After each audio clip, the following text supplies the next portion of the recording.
Good morning and welcome to today's press conference. Thank you to our guests for being here. I'm Stephanie Levitz with the Toronto Star. I'll be moderating today's event. We'll open up the floor for all of you to make whatever opening remarks you choose, and then we will turn to questions. Thank you. Go ahead, please. Thank you very much. My name is Kim Pate. I'm a senator from here in the unceded, unsurrendered territory of the Algonquin Anishinaabe. It is my privilege, honor, and responsibility to be the sponsor of Bill S-233, which we've just commenced study of in the Senate Standing Committee on Finance. The bill would introduce a framework to develop a guaranteed livable basic income, and we are very, very, very pleased to be having this press conference today on the International Day for the Eradication of Poverty. Very much in the au courant right now is the fact that we are struggling throughout this country with homelessness, food insecurity, poverty, health, mental health issues, and this is one way that we could start to look at these issues. It's not the only way, but it's certainly a key way. And I am very pleased to be joined today by my colleague, a Member of Parliament from Treaty 1 territory, Leah Gazan, who has introduced the very same bill, but numbered C-223 in the House of Commons. And I'll pass over in a moment to Ms. Gazan, sorry. I'm also pleased to be joined by screen virtually by the former Premier Kathleen Wynne, who, as many of you will know, was instrumental in introducing the idea of basic income to many people, certainly of the most recent generations in this country, when she introduced it as part of her initiative as the leadership in Ontario. I'm also joined by Dr. Evelyn Forget, who is also from Manitoba, is an economist, and many of you will know of her work, all kinds of work, starting on this issue I think with Mincome, but she will correct me if I am incorrect, and certainly continuing on, including working on initiatives in Ontario as well as Prince Edward Island and other jurisdictions. And then last but certainly not least is Dr. Jiaying Zhao, who's from the University of British Columbia, and some of you will know of her work most recently in all kinds of work, but most recently on this issue with cash transfers to homeless people in Vancouver. And so I want to first turn it over to Leah, and then we'll go to Premier Wynne, and then to Dr. Forget and Dr. Zhao. Well, thank you, Senator Pate, and it's such an honor to be here with you today. As Senator Pate indicated, my name's Leah Gazan, and I'm the very proud Member of Parliament for Winnipeg Centre. A beautiful community, but also a community riddled with poverty, with some of the highest child poverty rates in the country. And I've often said that one of the most vile human rights violations is keeping people in poverty. It is a choice. It is a political choice to deprive individuals, including children, with their basic human rights, including the right to live in dignity.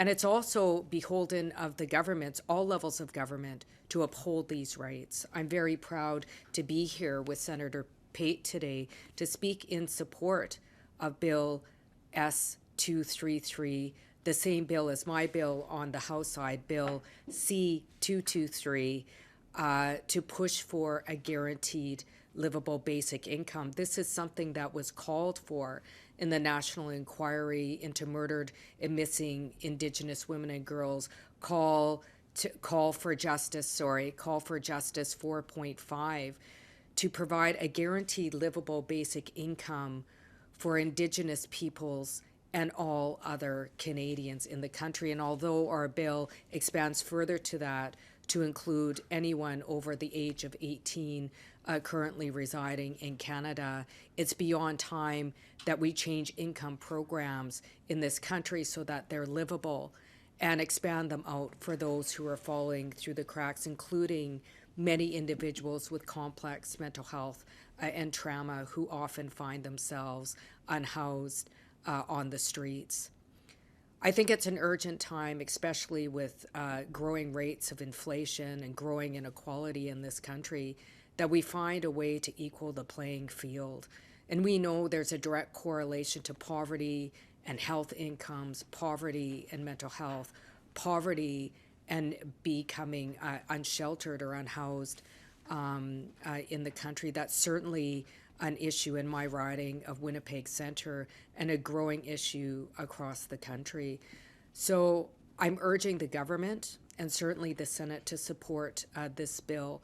People are struggling, and we know more and more people are losing their lives to poverty, especially in light of the climate change crisis, the climate emergency, where many of the unhoused find themselves in life and death situations during specific months as a result of poverty. So I'm urging the government and urging the senator to immediately put in place a guaranteed livable basic income for all and support Senator Pate's bill, Bill C-233. Thank you. Thank you very much. Former Premier Wynne.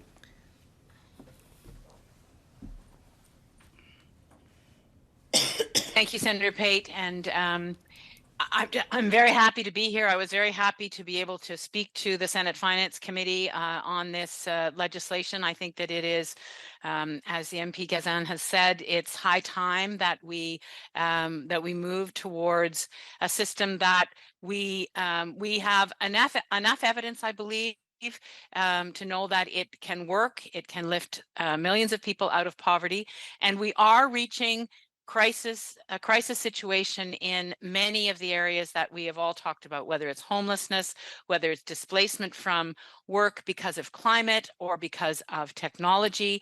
The economic situation is such that the people who are most at risk are even more at risk right now. And so I believe that this is it's an important conversation that has to begin nationally. There isn't one region or one part of the country or one province or one territory that is struggling with this more than others. It is a national situation. And so that's why this legislation, S-233, is so important, because it tackles this issue at the national level and calls on the federal government to then begin it and bring the provinces and the territories into the conversation. So I think there's a strong opportunity right now to move and to do something that we know will work. We've tried a lot of things over many, many decades that have not worked. We have evidence, some of it is anecdotal, but we have evidence that putting money in people's hands, actually giving them a dignified access to a livable income, can change their lives and can help them participate in the community in a different and a better way. And so my hope is that the Senate will support this legislation and will be able to move forward nationally. Thank you very much, Premier Wynne. Dr. Forget. Thank you. I'm delighted to be here today, and I was delighted to speak in support of Bill S-233 this morning. I think I've been working on basic income for a long time, both across Canada and around the world, and I think we've gathered a great deal of data to show the positive consequences of offering people the opportunity to live a reasonable life, to live with dignity. And I'm delighted to be part of this opportunity, I think, to encourage people from a lot of different sectors to come together and to answer some of the hard questions about what a basic income design should look like, what the framework should look like going forward. I think we sometimes forget that we pay the costs of poverty on a very regular basis. I think that it's time that we should be able to invest upfront in the people who need support in order to change the society we're living in for the better. Thank you. Thank you, Dr. Forget. Dr. Chow? Thanks for having me today. We have a national crisis on poverty. Half of Canadians are pessimistic about their personal finances. A quarter of low-income families cannot pay for monthly expenses. The homeless population of Vancouver just increased by 32% in the last 3 years, whereas the general population only increased by 3%. We need to do something right now. I'm here to support Bill S-233, sponsored by Senator Pate, as well as Bill C-233, sponsored by Leah Gazan. I think this is the most rational and cost-effective way we can take as a nation to address poverty and other crises. My own studies, my own research has shown that cash transfers and other forms of basic income actually generate savings for government and savings for taxpayers in the long run. It may seem like it takes a lot of cost up front to fund the cash transfers or basic income, but over the long term, it actually reduces the spending on poverty and homelessness over time, with little impact on labor force participation, with tremendous benefits on health, food security, etc. So I ask for your help in supporting these bills. Thank you. And just before we open up to questions, I also want to advise that we here with us as well are Sheila Reguer from the Basic Income Network Canada and Jesse Gollum from Humans of Basic Income. So if any questions are either now or later, people want to ask questions. We're also launching today fact sheets called Beyond the Basics, which talk about some of the very real issues that are often posed by people. What is the cost? What is the impact? And very few people talk about what we are wasting now on social assistance schemes that are the disincentives to work, that are the disincentives to people, that keep people locked in poverty. And what Leah and I are proposing is to develop a framework to assist Canadians who rightly expect during these times of crises that we keep seeing, whether it's climate crises, financial crises, health crises, they need and expect support. We have the money to do it. Poverty costs us right now more than $80 billion a year. All costs, particularly net costs, show it would cost less than that to implement this, and that, as Dr. Zhao just finished, we will save. So all Canadians, we believe, deserve a healthier, more inclusive community where people are less reliant on emergency rooms because they can't get preventative health care, are less reliant on the streets, are not looking at tents as places to live in countries as cold and as inhospitable in terms of climate-wise as ours, prisons or the streets. And so a guaranteed livable income, which has been tested, proven, and we think there's ample evidence. Yes, there's anecdotal, but also McMaster has studied what happened to the folks, limited as it was. Dr. Forget has studied what happened in Manitoba, and she's also studied what happened around the world. So we think this is a meaningful solution that will provide an incredible amount of benefit economically, socially, health-wise to this country, and the time to do this is now. Thank you. Thank you. We'll now turn to questions. Questions from the floor. Ben Stephen, CBC. It's one question and one follow-up. Ben. Thank you. My first question is for Senator Pate. I wanted to see what your main takeaways were from after today's committee session and hearing questions from your colleagues in the Senate. What takeaways have you gotten from that? Well, I think the myths and stereotypes that persist about what happens when you put money in the hands of people who don't have money were very clearly evident. The fact that people are concerned about inflation, people are concerned about ending poverty, but wanting to know where the costs will come from. And I think they heard ample evidence from the parliamentary budget officer, as well as the former Premier Wynne, as well as Drs. Forget and Zhao, about how that can be achieved. And in fact, the cost savings that even in short initiatives that have happened to date have been available. I think there was also discussion about ways that this could be set up, the importance of some people think setting up a guaranteed livable income means cutting every other program and service. I think our witnesses put paid to that notion, and we're very clear that we're talking about ensuring that people have adequate incomes, but we're not talking about just some Keynesian model that leaves everybody with just a bit of money and no other supports. And sure, to follow on that, I know you mentioned the myths about what cash transfers would do and sort of convincing Canadians. I know former Premier Wynne mentioned that just before they got the data on their pilot project, it was canceled. And so data in some ways can be in short supply. So how would you go about convincing Canadians this is the best path forward for a universal basic income? Well, I would ask the people who are living in poverty right now, what do they need? And, some of the folks who have said we don't need this have said, let's pile more programs on to folks. If you have $10 a day child care, but you can't afford that $10 a day, that's a reality. If you have lower income housing, but can't afford the rent, that's an issue. And I think, the evidence is ample that what people are needing is these resources. And today, in addition to the data that you've already heard from economists and people who are working in this area, The reality is, we know some of the data coming out internationally is that by 2030, globally, more than 7% of people will be living on less than $2.15 a day. We have to do something. We're not hopefully near that yet in Canada, but we certainly could be leading the way. I don't know if anybody else wants to add. Okay.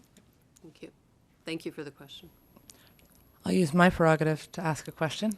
My question's for Premier Wynne. I wonder, I could be mistaken, but I have not heard the idea of reintroducing the Basic Income Project surfacing during the leadership race to elect a new Liberal leader in Ontario. And I wonder if you'd like that to be part of the discussion, and what your assessment is of the race altogether at this point. Well, I'll answer the first question. I think we've got strong contestants, and I'm following it with great interest. It actually has come up, and I'm just trying to remember. I don't know whether it's Yasser Naqvi and Bonnie Crombie who have talked about reinstating a basic income pilot. I don't know exactly in their platforms what they're suggesting, but it has come up. It's something that certainly anyone who was in my government was very supportive of, and would like to see that evidence gathered. So I was glad I think it was in the last debate I heard, or in one of the conversations, I was glad to hear it. I was glad to hear it raised. Certainly, Erskine Smith, who was my former co-chair on the cross-chamber all-party anti-poverty caucus, has spoken in support as well. So I imagine all four of them actually would be supportive. Yeah. I wondered if I could ask as a follow-up, perhaps to you, Senator, but to the panels. There has, how do I put this? If I'm not mistaken as well, former Progressive Conservative Senator Hugh Segal was a big champion of basic income. That was one of the things he was really working hard on. And I wonder if you can reflect on that in terms of growing cross-partisan support for this program, addressing, you touched on, people being concerned that these programs drive inflation or that they're too expensive for government, but how do you make the case to the people you need to convince across the partisan aisle that this actually is if that's the argument they're going to make, this is the financial best case for people? Mm-hmm. Well, in fact, we heard it in finance this morning. A number of senators said, we all want to deal with poverty. And so I think we have to lay the evidence before them. And these witnesses did an incredible job today of laying that evidence, that in fact it is the current methods that we are using that are feeding poverty and creating even deeper poverty that is costing us more than $80 billion per year now, that often doesn't get costed. The parliamentary budget officer also talked about the need to look at cost savings, but that isn't part of what his responsibility was when he was asked to cost it. So I think all, across in our finance committee, people of all political stripes heard that information, and it's hard to challenge the evidence when you hear the actual numbers. I don't know if you want to elaborate on the findings you had in with your cash transfer in terms of the savings that you're So seeing. what we found was after people getting the cash transfer, they rely less on the current social and health services, and that produces direct savings for the government. And it's actually a net savings after you're costing out the cash transfer itself over 1 year. So that's the cost-effective argument I'm making. It actually saves what we taxpayers are paying right now on poverty. And just on the ideological point of, looking at across party lines, we have a human rights crisis in this country, and we have a constitution that we're supposed to uphold, and that includes that people have a right to live in dignity, and that is not happening. Human rights should never be up for debate. Human rights are human rights, and regardless what party we come from, we are obliged to uphold human rights. And so it doesn't surprise me that former Senator Segal, who I had a lot of respect for, supported this, because I know for him human rights were paramount in our discussions. Senator Pate, can I just add a quick comment? Because it was to Hugh Segal that we turned, to Hugh Segal and to Evelyn Forget, that we turned when we were setting up the basic income pilot in Ontario.